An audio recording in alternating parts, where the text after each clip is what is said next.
नमस्कार. स्पॅनिश शिकायला सुरुवात केली आहे आणि ग्रामॅटिकल जेंडर म्हणजे व्याकरणीय लिंग हे प्रकरण थोडं गोंधळात टाकतंय, बरोबर? पण काळजी करण्याचं काहीच कारण नाही. आज आपण हेच कोडं अगदी सोप्या पद्धतीनं सोडवणार आहोत. म्हणजे बघा ना, अनेकांना हा प्रश्न पडतोच की एखादं पुस्तक पुल्लिंगी आणि समुद्रकिनारा स्त्रीलिंगी हे कसं काय शक्य आहे. हा गोंधळ अगदी स्वाभाविक आहे आणि म्हणूनच आज आपण तोच दूर करणार आहोत. चला तर मग हे कोडं सोडवायला तयार होऊया.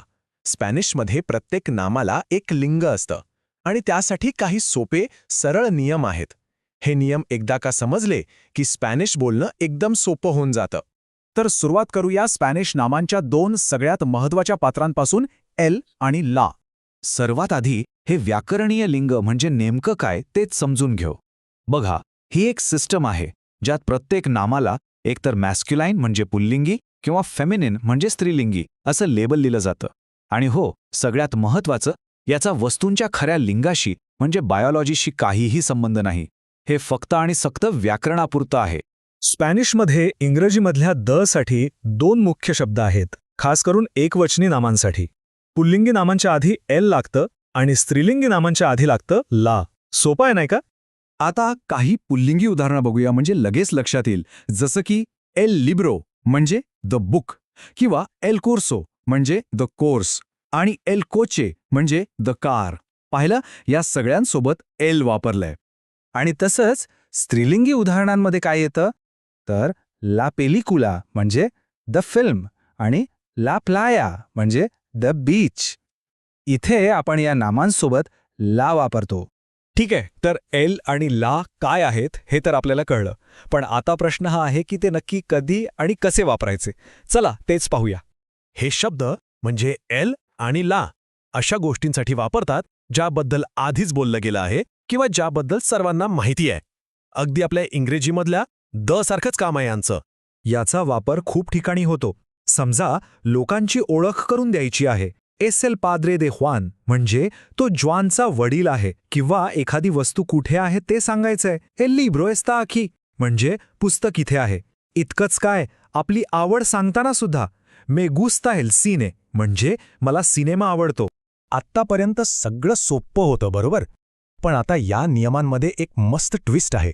चला याला पाण्याचा नियम म्हणूया. हा नियम फक्त उच्चार सोपे आणि ऐकायला छान वाटावेत यासाठी आहे. आता बघा, स्पॅनिशमध्ये पाण्याला म्हणतात आग्वा आणि गंमत म्हणजे आग्वा हा शब्द स्त्रीलिंगी आहे. मग आतापर्यंतच्या आपल्या नियमाप्रमाणे काय व्हायला पाहिजे? अर्थात ला आग्वा, बरोबर? पण इथेच तर खरी गंमत आहे. उत्तर आहे जवळपास बरोबर. आणि इथेच येतो आपला पाण्याचा नियम. नियम असा आहे की जर एखादं स्त्रीलिंगी एकवचनी नाम ए किंवा हा या स्वराने सुरू होत असेल आणि बोलताना त्या पहिल्या अक्षरावर जोर येत असेल तर त्याच्यासोबत ला नाही तर एल वापरलं जातं. आणि यामागचं कारण खूपच साधं आहे. हे फक्त उच्चारांच्या सोपेपणासाठी आहे. ला आग्वा असं म्हणायला थोडं विचित्र वाटतं कारण दोन आ आवाज एकत्र येतात. ते टाळण्यासाठी एल आग्वा असं म्हटलं जातं. ऐकायला किती सहज आणि सोपं वाटतं नाही का? हा नियम कसा काम करतो ते 3 सोप्या पायऱ्यांमध्ये पाहूया. स्टेप 1, नाम स्त्रीलिंगी आहे, जसं आग्वा. स्टेप 2, त्याची सुरुवात जोर दिलेल्या ए स्वराने होते. आणि स्टेप 3, मग उच्चार चांगला व्हावा म्हणून ला ऐवजी एल वापरायचं. झालं एल आग्वा.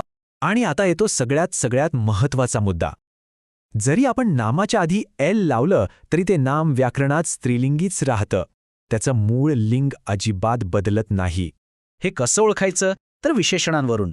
उदाहरणार्थ स्वच्छ पाणी म्हणताना एल आग्वा क्लारो असं म्हणणं पूर्णपणे चुकीचं आहे, कारण आग्वा स्त्रीलिंगी असल्यामुळे त्याला लागणारं विशेषणही स्त्रीलिंगीच हवं.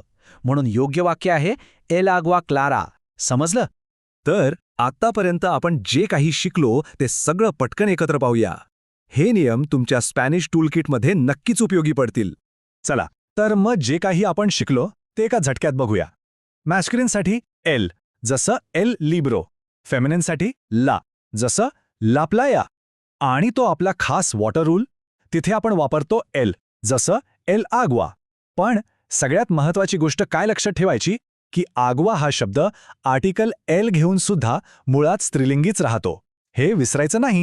आता स्पॅनिशमधल्या व्याकरणीय लिंगाचं हे कोडं नक्कीच सोपं वाटायला लागलं असेल, नाही का? आता विचार करा, या सुंदर भाषेमध्ये अशी आणखी कोणती रंजक कोडी आहेत जी उलगडण्याची वाट पाहत आहेत?